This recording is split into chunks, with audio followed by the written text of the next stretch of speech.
Dear students, today our topic is rational number. This is a very important topic and also it's very conceptual topic. So now start today topic which is rational number. A number can be written in the form of P over Q. P over Q means fraction form where P and Q belongs to Z. Z क्या होता है हमारे पास integer and Q is not equal to 0 or called rational number.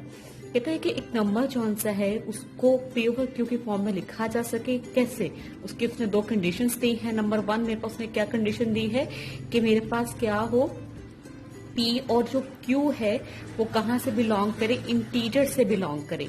Z क्या होता है integer. Integer बेटा आप लोग जानते हैं इंटीजर क्या होता है 0 plus minus 1 plus minus 2 plus minus 3 सोन. ये मेरे पास क्या होते हैं, ये सब मेरे पास क्या होते हैं इंटीजर्स होते हैं. अब वो कहता है कि हमारे पास P और Q दोनों कहाँ से बिलोंग करें, इंटीजर से बिलोंग करें. और उसने एक शर्त और रखी है, वो क्या रखी हुई है सेकेंड वन उसने मुझे में क्या कहा है कि Q जो सा है वो 0 के बराबर नहीं होना चाहिए. यानी 0 के बराबर और सब कुछ हो सकता है Q, लेकिन Q 0 नहीं होना चाहिए. हम कुछ एग्जांपल्स देखते हैं रैशनल नंबर की. For example 1/2. अब देखिए बेटा यहाँ 1 भी जो सा है वो आपका Z से बिलोंग कर रहा है और आपका 2 भी जो सा है वो Z से बिलोंग कर रहा है. तो 1/2 क्या है, एक रैशनल नंबर है. अब नेक्स्ट उसने कहा है 0. अब 0 कैसे रैशनल है, देखिए बेटा जी 0 आप 0 को 0/1 की फॉर्म में लिख सकते हैं. इसी तरह अगर एक और एग्जाम्पल मैं कोट करूं तो 2, 3, 4 whatever you will take.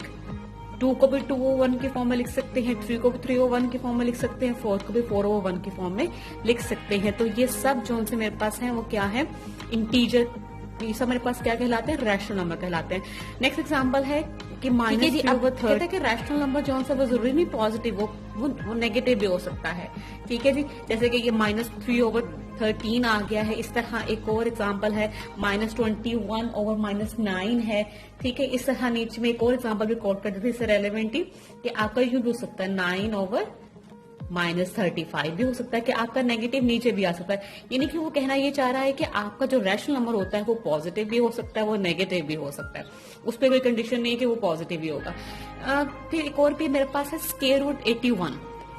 ठीक है जी, स्क्वायर रूट हमारे पास स्क्वायर रूट के लिए उसने क्या हमें रूल कहता है रैशनल नंबर कि स्क्वायर रूट के अंदर मेरे पास अगर किसी चीज का परफेक्ट स्क्वायर बनता हो, क्या मेरे बात की मैं रिपीट करती हूँ कि अगर स्क्वायर रूट के अंदर किसी नंबर का परफेक्ट स्क्वायर बनता हो तो वो भी एक क्या होगा रैशनल नंबर होगा.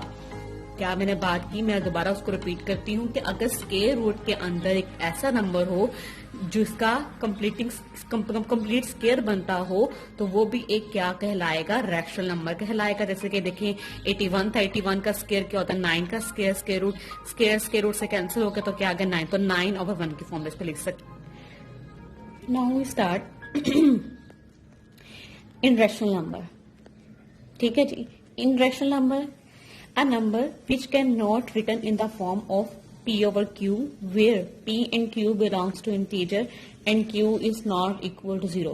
इसमें सब कुछ रैशनल वाला ही है, बस वो क्या कह रहा है कैन नॉट जो कि ना लिखा जा सके. ठीक है जी, जो P over Q की फॉर्म में ना लिखा जा सके वो मेरे पास क्या कहलाता है रैशनल नंबर, इन रैशनल नंबर कहलाता है. फॉर एग्जाम्पल बेटा जी मेरे पास क्या है 2/√3. अब देखिए वो तो बिलोंग कर रहा है इंटीजर से, लेकिन √3 जो सा वो इंटीजर से बिलोंग नहीं कर रहा. मेरे पास क्या है ये क्या है इस तरह अगर हम बात करें 13 एग्जाम्पल आपकी बनी से बिलोंग नहीं कर रहा,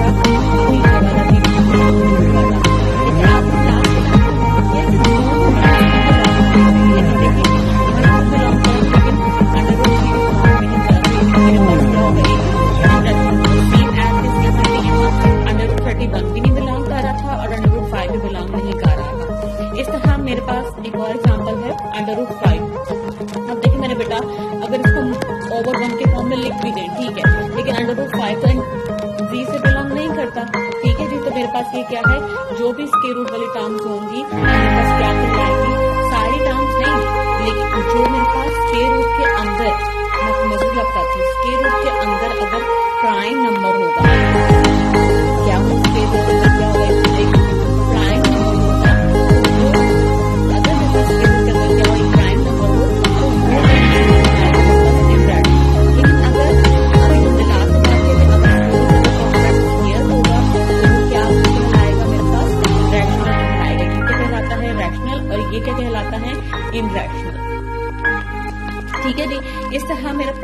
अगर नेक्स्ट एग्जांपल देखिए हम लोग 3 आयोटा ओवर 5। अब देखिए बेटा जी आयोटा जो सा है वो तो मेरे इंटीजर के ऊपर बिलोंग नहीं करता, तो मेरे पास ये भी क्या हो गया, इनरेशनल हो गया। इस तरह और भी डेसिमल में एग्जांपल है, जैसे कि मेरे पास एग्जांपल 3.12 5 4 8 9। अब देखिए इसका कोई सीक्वेंस नहीं बन रहा, अगर हम लोग पॉइंट हटा के भी काम करें तब भी जो सा है वो ये सिंपलेस्ट फॉर्म नहीं बन रहा है, ये हमें पता ही नहीं लग रहा है कहाँ जाके स्टॉप हो रहा है, तो ये रैशनल कैसे हो सकता है। ठीक है जी, तो ये भी मेरे पास क्या कहलाता है, इनरैशनल फॉर्म है। बेटा मैं नेक्स्ट लेक्चर में इसी के पार्ट 2 में मैं क्या करूंगी, इन सबको मैं आपको बहुत ब्रीफली समझाऊंगी, कुछ इंपॉर्टेंट पॉइंट डिस्कस करूंगी। सो इसका पार्ट 2 जो सा वो लाजमन दिखिएगा आप लोग, ठीक है। नेक्स्ट मेरे पास इसका जो सा है सेट बिल्टर फॉर्म है, जो सा इन रैशनल नंबर की वो मेरे पास क्या है, क्यू।